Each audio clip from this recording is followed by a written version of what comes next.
Hello my crafty friends. I'm going to create the third card in my full deck challenge. I'm going to start with a layer of tissue paper.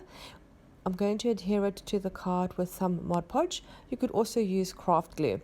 I'm adding the tissue paper as this will allow the ink that I'm going to use to adhere better than just directly onto the card.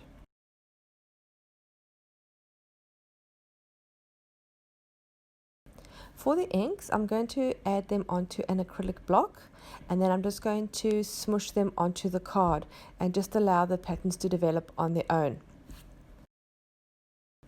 I'm going to do multiple layers of this inking method, and I'm going to make sure I dry well between each layer. As you can see, I'm using both the ink pad and the ink spray bottles. For the ink spray bottles, I'm just using it directly out of the bottle. I'm not spraying.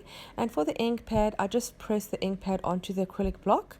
I spray some water and then I press it onto the card. And as you can see here, it's created a really beautiful splotchy effect with the top layer. I'm now going to add some stamping. I'm just using black ink with a script stamp just here and there just to add a little bit of interest. The first part of my embellishments are going to be little paper rolls. I use some paper from an old book and a skewer, and I just roll the paper around the skewer. I add a little bit of glue on the end just to seal it, and then once you pull it off the skewer, you have a cute little paper roll.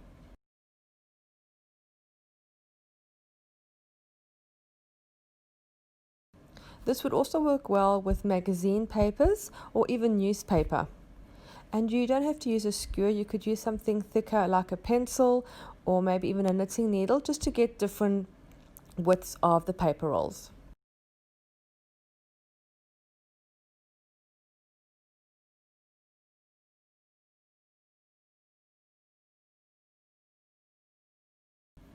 I don't really have an idea of what exactly I'm going to do, so I'm just going to play around with some embellishments and some die cuts that I have, just until I get a layout that I'm happy with.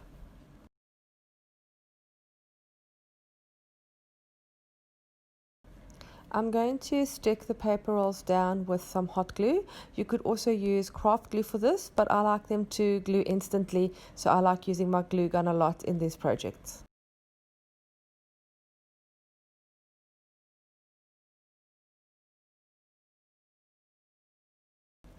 I'm going to edge the clock with a black watercolor pencil where I dip the point in some water. This is just to make it a little bit more sort of outlined and to stand out a little bit more.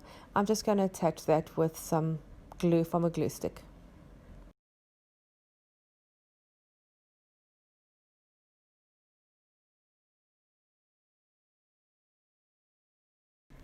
I'm using black acrylic paint that I'm watering down slightly, and I'm going to create some splatters over the card.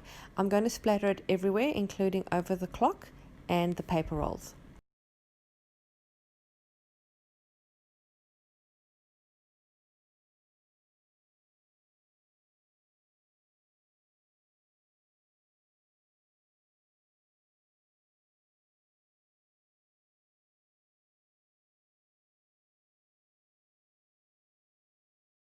When attaching the die cut flower, I want it lifted up off the page so it's on top of the paper rolls. So I'm just using some double-sided foam squares to lift it up off the page, or I mean off the card.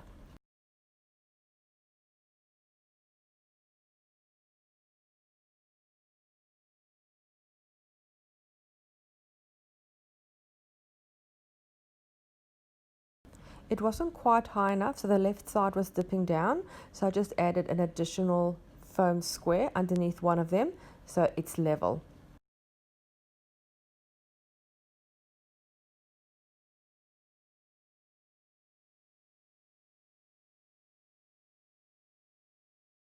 I'm going to do the same with the butterfly, but I'll have to cut the foam square in half so it goes down the center of the butterfly, and so that none of the foam sticks out and is visible from the top of the project. I'm just going through some of my other die cuts to see if there's anything else I could add, and I do find these little leaves that I think give it a little bit more interest in the background, and I like it to stick off the card a little bit, so I'm just attaching that with the hot glue, and then I'm going to add my butterfly with the foam squares.